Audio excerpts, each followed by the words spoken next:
to the War from Boise, Idaho. This is your host, Adam Graham. If you have a comment, send it to me, box13@greatdetectives.net. Well, today we're going to bring you another episode of Mayor of the Town. And the title is Musician Who is Going Deaf from December 2nd, 1942.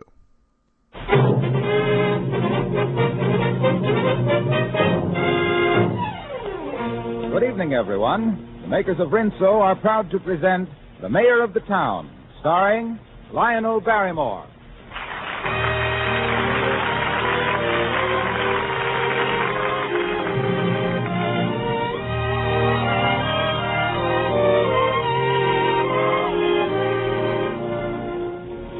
I was just thinking, youngsters today surely owe a debt of gratitude to Rinso.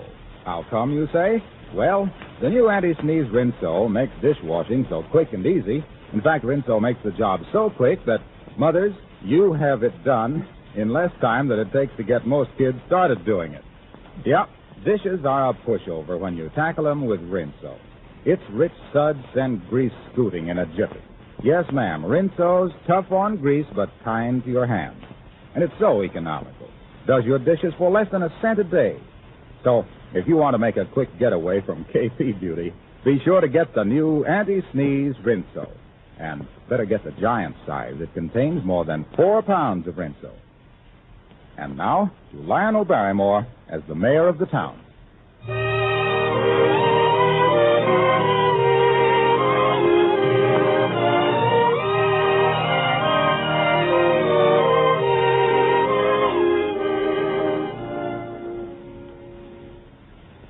You must have misunderstood the name, Marilla. Why should Jan Boutin come to Springdale? I got it straight from Mrs. Peabody, who got it from Elsie Larson, who got it from Mrs. Smithers' third cousin, who is thick as flies with Abigail Peters.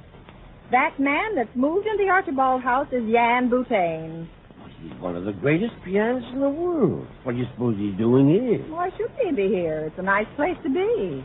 Well, I read in the papers that he's playing a big concert in Chicago next month. Maybe he wanted a quiet place to practice. I'd like to go out and see him, really. Well, go ahead. Oh, no, I couldn't do that. It might be an intrusion. An intrusion? You're the mayor. You can go any place. Oh, well, now, after all, he's a very great man. The trouble with you is you're scared. You're starstruck. Well, I suppose it wouldn't hurt to go out and kind of welcome him on behalf of the town. I think it would be real hospitable. Well, perhaps I will. No, maybe I shouldn't. I guess I won't. Oh, sure. Give me my hat. I guess I will.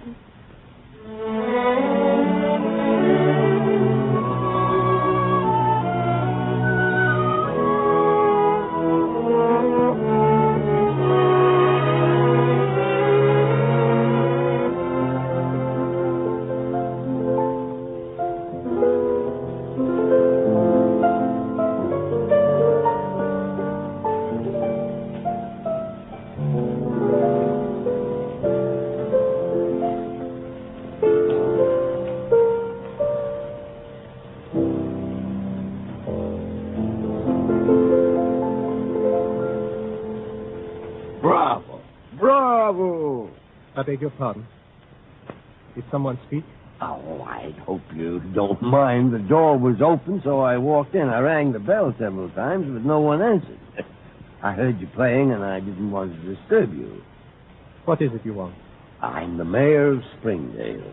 I just dropped out to welcome you and see if there was anything I could do for you. There's nothing, thank you. I came here because I didn't wish to see anyone. Oh, well, I'm sorry if I intruded. I happen to love music. I've always wanted to play myself. And I do after a fashion. But beside you, well, you know, I think that piece you were playing is one of the most beautiful love songs that was ever written. Don't you? I never thought about it. I hope you don't resent my listening, Mr. Boutin. Oh. So you know who I am? Oh, yeah, sure. Once I sat in the back of a hall in Vienna and listened to you play, and I heard you in Paris and Rome and Warsaw. And here at home, you've given me some perfect evenings as I've played your recordings of masterpieces of music. Oh, I know who you are, Mr. Boutin. It's better that you say, I know who you were. I shall never sit in a concert hall again. But you're playing in Chicago next month. No. I'm going to cancel the performance. Well, why? What business is it of yours? What right do you have to come into my house and pry at me with your questions? Well, I'm sorry. I was only surprised that a great artist would give up his art without reason. I have a reason. I'm tired. Well, every once in a while I get tired of being the mayor and having to worry about everyone's troubles in Springdale. But I don't quit. It's my job, and I do it. I'm sure that's very commendable. But you see, I have no heart for music anymore. I hate that piano. I tell you, I hate every note of music that's ever been written. Yes, and I hate you, with your bungling small mind for interfering with what is none of your business. Now, will you go, please? I think that's your doorbell ringing. In the name of heaven, is there no peace in this town?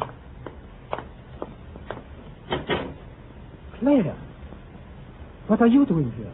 Hello, Jan. Oh, good, you have a fire. It's cold out. Claire, this is the mayor, Miss Lynn Mayor. How you do, Miss Lynn? How do you do? Well, if you two will excuse me, I'll be getting on. Just a moment, Mayor. Perhaps you wouldn't mind taking Miss Lynn back to town with you. She won't be staying long. Why, certainly. I'm not going until I have a talk with you, Jan. You shouldn't have come here. Why did you leave New York without a word? Jan, what happened? What's changed you like this? How can you ever say what changes things? They gave me your note. When you said you didn't love me anymore, I didn't believe it. I don't believe it now. Then you're very foolish, my dear, because it's quite true. Well, perhaps I'd better go along. Oh, now no, I don't mind you hearing what I have to say, Mayor. I haven't much pride left. Jan, don't you remember? We were forever. I was going to wear the dress I wore at your first concert for my wedding dress. And the organ was going to play the Intermezzo instead of the wedding march. My dear Claire, don't you know that love is a pretty game? You surely didn't take all that seriously. I love you, Jan. I've never loved anyone else. I never shall. You are so young. I've been in love many times, and will be a few times more before I die. What is it you want me to do? Say goodbye. It was fun, wasn't it? So glad we met. That would be the wise thing to do. Oh, you're crying. I'm sorry. I don't like to see you cry. But you shouldn't have come here. You see how foolish you were. You must learn how to say goodbye gracefully and without regrets. Now run along with the mayor. There's a train at midnight back to New York. You'll both pardon me if I say goodnight. It's late and I'm tired. There's nothing more to be said, you say, Jan. No, nothing at all. Night? It's all right, Mayor. You'll take her back? Oh, yes, I'll take him back. Good night, Mr. Boutin. Good night. The car's around in front. Where can I take you? The hotel. I registered there before I came out. Well, here we are. It's turning cold. There'll be frost before morning. It's a beautiful moon, isn't it? How about some music? Well, we won't be driving much longer now.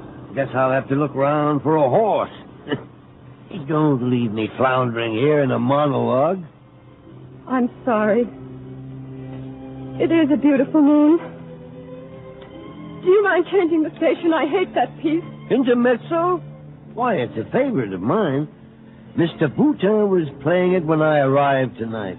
He was? How strange. I guess you think I made a beautiful fool of myself tonight. No. I'd say you did the only thing a woman like you could do when she loved a man. I don't know where I failed, how I failed. All I know is that once he loved me, and he doesn't love me now. I wonder. Tonight it was as though there was a wall about him. Too high to climb, too thick to penetrate. I wanted to say, look at the moonlight. Do you remember that once we walked in the moonlight high up on a hill, with the whole world at our feet. And it was my world because you'd given me your heart. I wanted to say, look at the stars, Jan. You promised me the stars once. Give them to me now. But there was a wall too high for the words to climb. I'm sorry. You should have changed the station. The intermezzo isn't a safe background for my heart, you see. You've known him a long time? Yes. We met in Warsaw. But you're an American. My father went to teach in Warsaw when I was very young. We came back just before the war started, and Jan followed a few months later. We talked of being married. Then about a month ago, he changed. He said he was tired of the whole thing and that he was going away. I thought it was just a mood. He'd been working so hard on this concert. Yes, he said tonight he wasn't going to give the concert, that he'd stopped believing in music, that he hated it. He couldn't hate music. Why, it's been his whole life. Yes, I know. Are you going back to New York? I guess so. There isn't much you can say when a man says he doesn't want to marry you. Is there, Mayor? Well, that's the way you feel about it when you're young. That's hurt pride. But when you're older, you always want to know the why of things. For example, if I were you, might be interested in knowing why, if Jan Boutin has no interest in you, he sits in the moonlight playing the intermezzo, and playing it in a manner to break your heart. I think Jan Boutin loves you very much indeed. I think he loves you enough to send you away when he needs you most. Why should he send me away if he needs me? Pride, maybe. Jan Boutin has the world to offer you. But if he should lose that world... How could he lose it? He's one of the greatest pianists in the world. No one can take that from him. There's nothing that's given that can't be taken away. What do you mean? He didn't hear me come in tonight. He didn't hear the bell when you rang. Jan Boutin is going deaf. Oh, no. Yes? In his mind, he's lost his music and you. The whole world is ended. Well, then I must go to him and tell him it doesn't matter. No. You mustn't do that. Not yet. Not until he plays that concert in Chicago. You must promise me not to see him until after that concert. But how can he play if he can't hear? He must play, or he's lost. He must go on giving what he has to give if he's to find his salvation. He must play that concert, you understand? He must play it.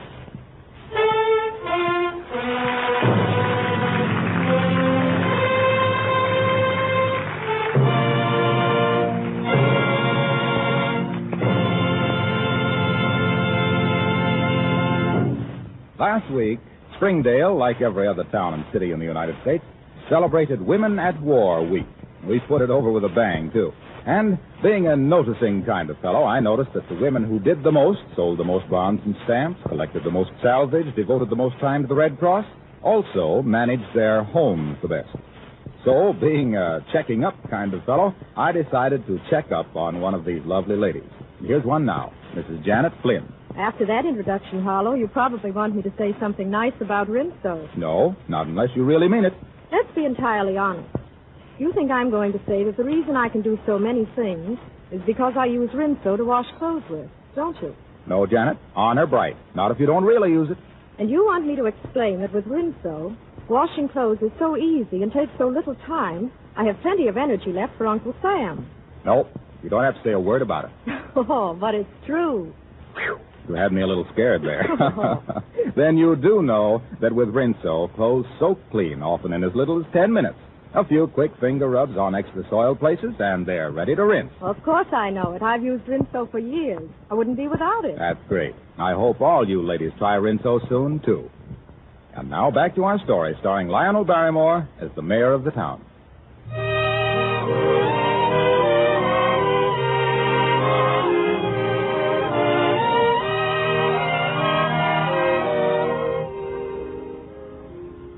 Hello, Mr. Boutin. I brought you out a peach pie that my housekeeper made. No, really, Mayor, that was quite unnecessary. Did Miss Lynn get back all right? Oh, yes. Mm-hmm. Been shoveling a little snow, I see. Yes. I like to work outdoors.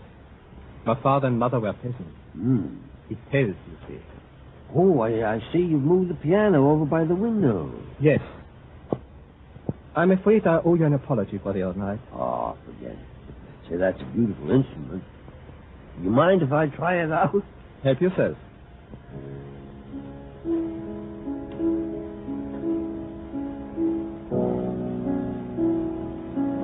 You are fond of Beethoven? Yes, aren't you? Yes, I like him. Of course, you studied his life. That's a C sharp in that bar. Yes, so it is. I'm afraid my technique is no great shape. I never get to practice, but I have a great admiration for Beethoven. He went deaf, if you recall. Yes. He knew it was going to happen long before it did. But still he went on composing and creating. And when the blow fell, he never hesitated or flinched. He went right on writing that great music that he'd never hear, except inside of him. You have to admire a man like that, don't you? Yes. You have to admire a man like that. Oh, I suppose there were dark hours when he wondered if he could go on. But he did. And here's the evidence.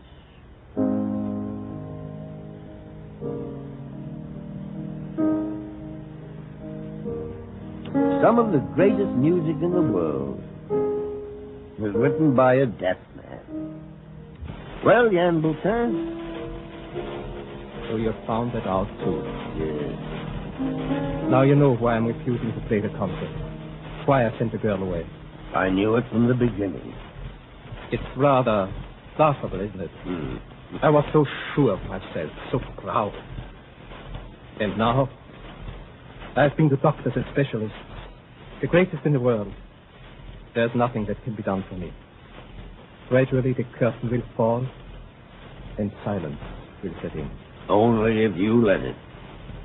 You don't know how lonely I am. Ever since I came here, I've been walking the streets, listening.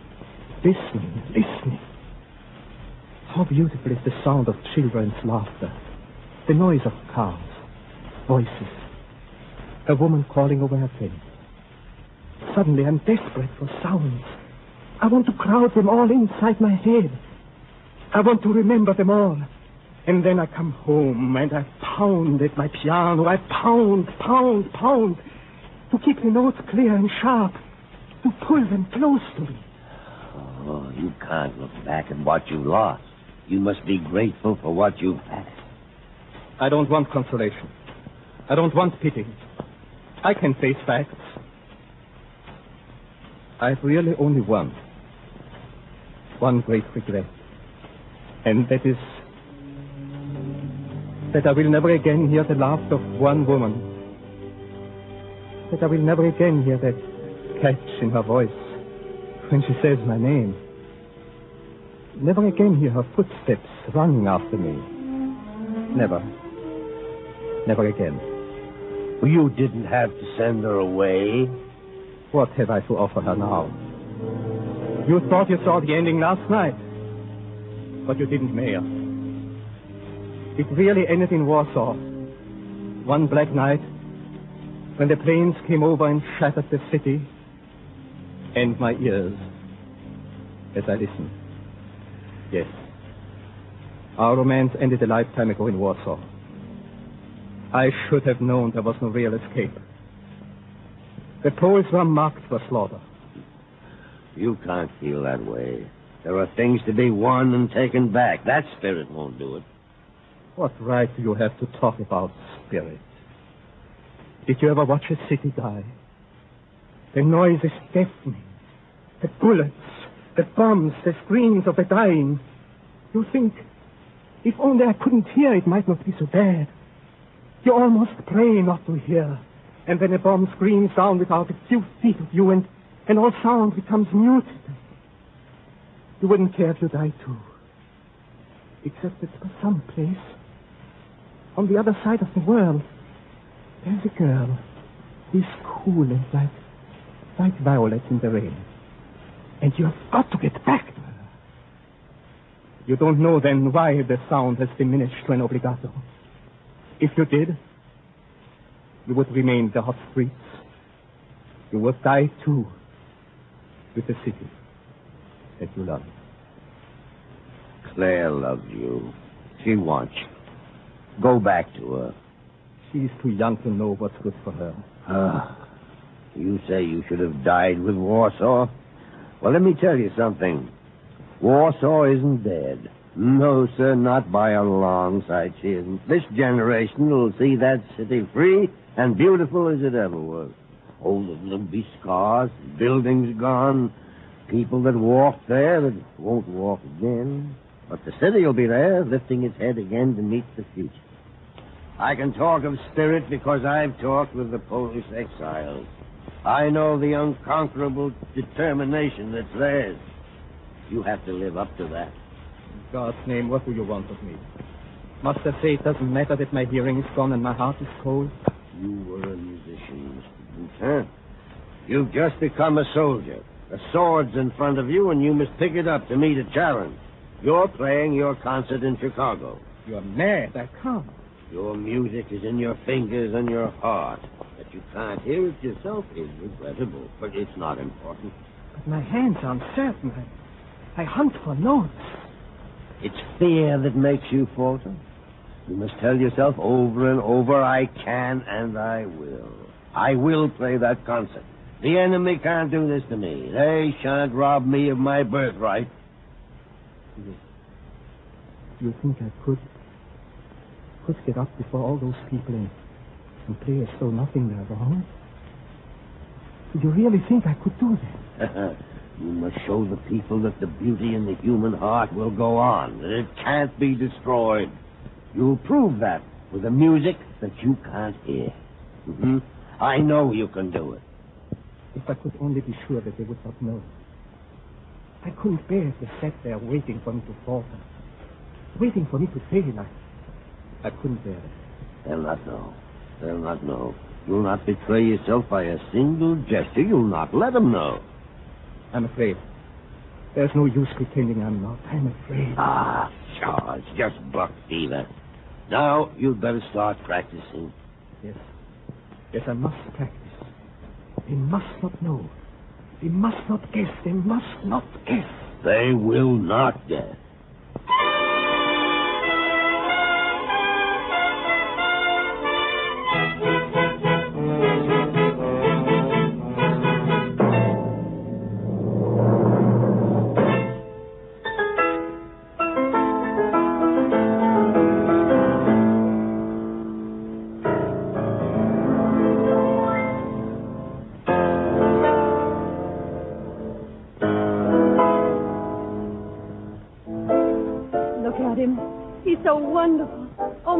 Wonderful. And look at the audience. No one has stirred since he began. I never saw an audience so spellbound.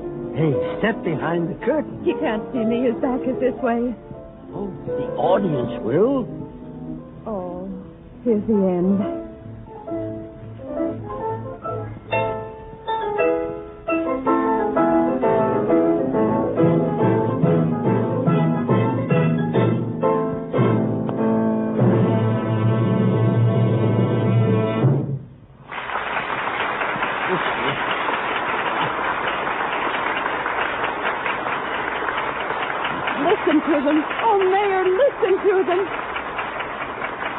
Quit jumping on my feet now. Try to. It's the greatest ovation he's ever had.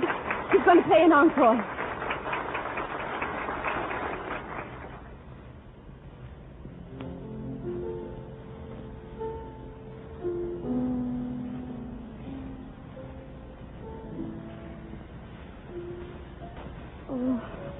Oh, Mayor, listen. How can he play like that when it's all over? All over, the memories and the promises. Listen to him, Claire. He has his pride back now and his strength. He's going to be all right.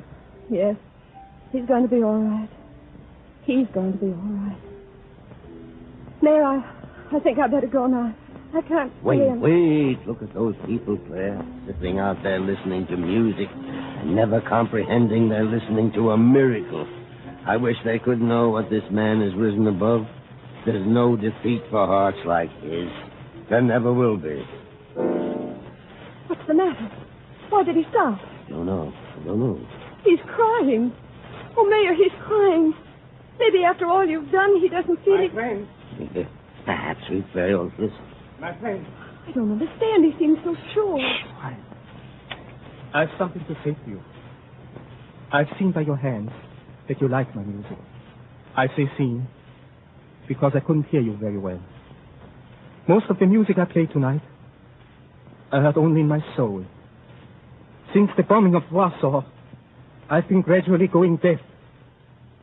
I had not meant ever to play for you again. I wouldn't have played if it had not been for a very great man. A great man who said to me, "You must show the people that those of Poland cannot be conquered." I've tried to show you. And now I tell you that I will go on playing as long as I have two hands, as long as I have one. And if I lose them both, I will find some other way to tell you this. Let the conquerors shake their mailed fists.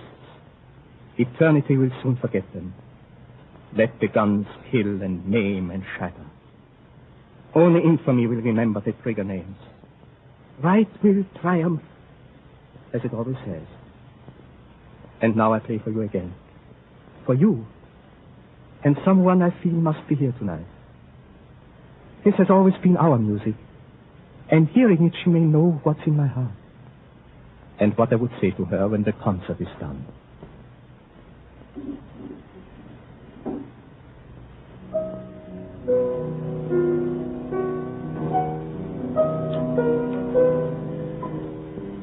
Mayor? Mayor, did you hear? Yes, Claire, I heard. He knows I'm here. He's playing for me. That's what he said. He also mentioned that he'd something to say to you when the concert was over. Well, good night, Claire. Oh, don't go, Mayor. I'm scared. Scared to hear a man tell you he loves you? That's just buck fever. You'll get used to it after you hear him say it often enough. Good night, my dear. Good night.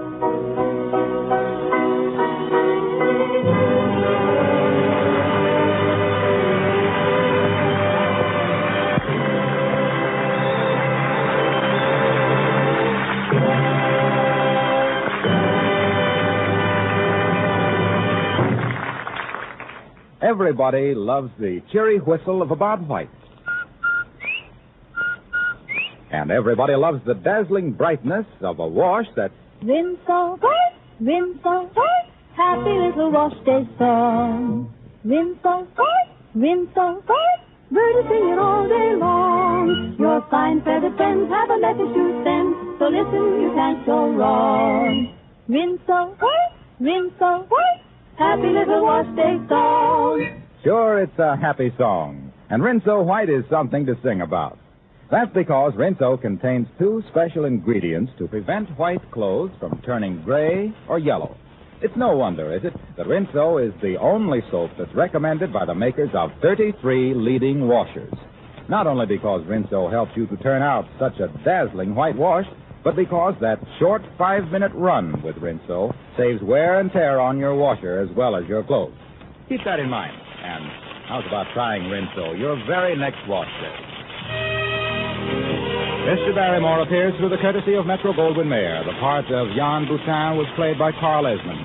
Our script was written by Gene Holloway. All persons and places referred to are fictitious. This is Harlow Wilcox bidding you all a pleasant good night for the makers of Rinso.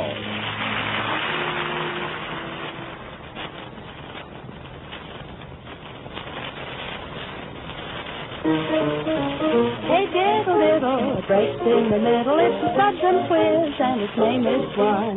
Try one to wash your dishes tonight. It helps your hands stay soft and white. Hey, diddle, it breaks in the middle. The new white floating soap called One. This is the Columbia Broadcasting System.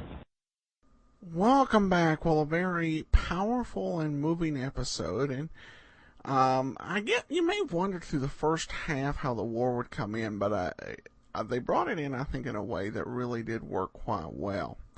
All right, well, we have a couple listener comments and feedback I want to address here.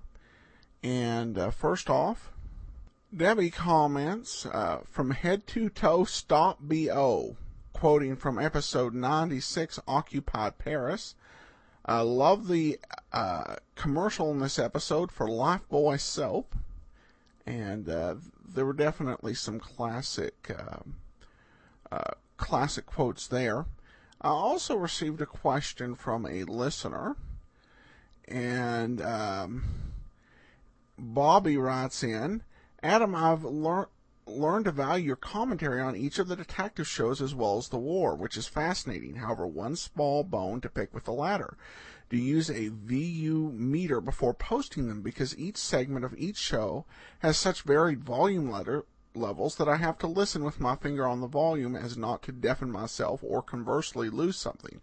But do not stop posting. Well, thanks so much, Bobby. I do try my best to check on the sound. I'm not as good at it as Andrew. If I see anything that looks extraordinarily out of line in terms of volume, either up or down, I try and correct it. But I'll definitely do what I can to keep this consistent. All right. That will do it for today. If you have a comment, email me, box13@greatdetectives.net. I welcome your story or that of loved ones who served during World War II. Ken Curlin provides our opening theme music, KenCurlin.com. I am your host, Adam Graham. This series is provided as a service of the Great Detectives of Old Time Radio, greatdetectives.net.